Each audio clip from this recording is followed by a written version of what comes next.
Bismillahirrahmanirrahim. Elhamdülillah. Salatu ve selamu ala Resulillah. En birinci Allah razı olsun. Dəvətə görə, bu gözəl məclisə görə. Allah'tan istəyirəm ki, Allah Teala hər etdiyiniz əməli, həmçinin ibadəti qəbul eləsin sizdən. Və təbii ki, Allah Teala gözəldir və gözəl olanlardan qəbul eləyir və həmçinin gözəl şeyləri qəbul eləyir. Necə Peyğəmbər sallallahu əleyhi və səlləm buyurur ki, Allah tayyibun la yaqbalu illa tayyibə. Allah Teala gözəldir və yalnız gözəl şeyləri qəbul eləyir. Təbii ki, gözəl şey nədir? Nə ki, Allah əmr edəndir və həmçinin Rasulü sallallahu aleyhi və səlləm əmr edəndir. Ondan başqa şeylər gözəl ola bilməz. Yəni, o mənada ki, Allah Teala'ya yaxınlaşdıran. Nəyi ki, Allah Teala əmr edib, o gözəldir və nəyi ki, Peyğəmbər sallallahu aleyhi ve sellem əmr edib, o gözəldir. Həmçinin əksi də odur ki, nəyi ki, qadağan edib, pisdir və həmçinin nəyi ki, Allah Resulü sallallahu aleyhi ve sellem qadağan edib, o pis bir şeydir, münkər bir şeydir. Və Allah Teala'nın əmrləri və qadağaları yəni intiqam üzərində deyil. Yəni Allah Teala bizə əmr eləməyib ki, bizdən intiqam alır. Çünki bəzi insanlar Allah Teala'nın əmrlərini və qadağalarını onlara xatırlatdığı zaman sanki yəni niyə bunu belə əmr edib? Bu insan üçün ağırdır, bu insan üçün çətindir, bu insan üçün sıxıntılıdır. Və bəziləri deyir, məsələn, bunu bacarmaq olmaz, bunu həmişə eləmək insan bacarmır. Və ya bəziləri deyir, görəsən nə üçün filan şeyi qadağan eləyib, filan şeyin nöş qadağandır, olsaydı icazəli biz də eləyərdik və s. və axır. Sanki elə başa düşürlər ki, Allah Teala hədləri, hüdudları çəkib ki, insanlar, yəni, sanki insanlar sıxılsınlar, boğulsunlar. Əksinə, Allah Teala hədləri qoyub ki, insanlar rahat yaşasınlar. Və nə ki, haram edilib, nə ki, icazəli verilməyib, o insanların rahatçılığı üçündür. Çünki nə ki, icazəli deyil, o insanın həyatını körlüyür, zərər verir, insandan bərəkət aparır, insandan xeyr aparır. Ona görə Peyğəmbər sallallahu aleyhi ve sellem buyurur ki, Allah Teala yəni Allah Teala sizin üçün fərzləri buyurdu, o fərzləri zayi etməyin və sizin üçün haramlar buyurdu, o haramların yəni həddlərin qoyduğu həddləri aşmayın və bəzi şeylərdən də sakit dayandı. Allah Teala sustu. Ona görə yox ki, unutmuşdu. Lakin ona görə ki, rəhm elədi sizə.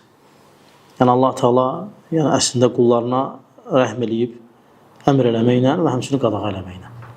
Və qadağaları da insanın yəni alçaqlıqdan, rəzillikdən qorunması üçündür. Ona görə bütün günah və haram əməllərə baxsan, görəsən orada bir rəzillik var.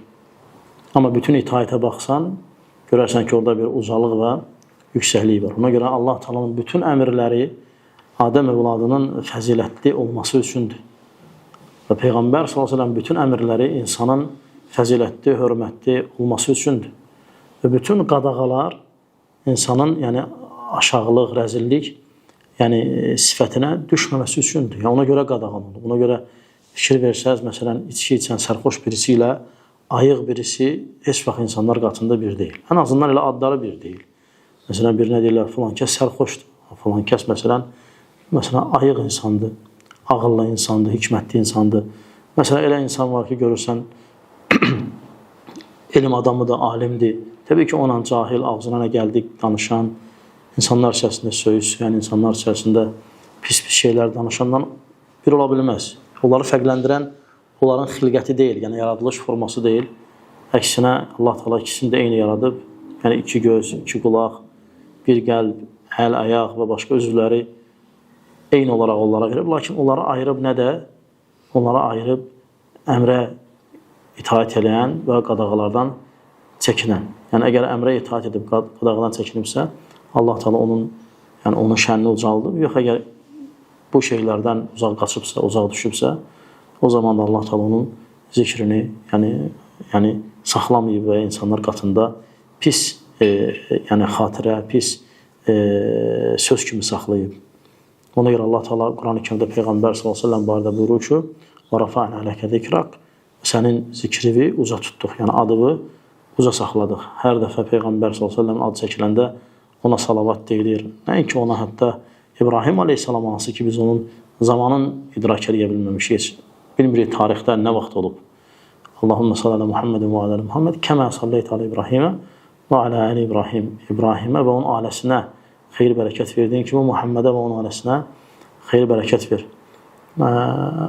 Yəni bunlar hamısı göstərir ki, Allahın əmrləri və qadağaları yalnız və yalnız insanın şənini, həmçinin cismini, həmçinin malını, həmçinin irzini qorumaq üçün gəlib. Və bunları tapsalamaq insan özünə ziyan verməsindən başqa bir şey deyil.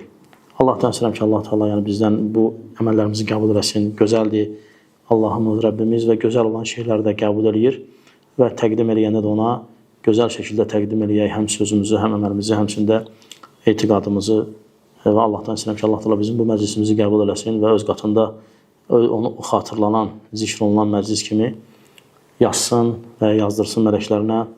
Və qulu mə təsməun və sallallahu nəbiyyinə Muhammedin və alə alihi və ashabihi və səlləm.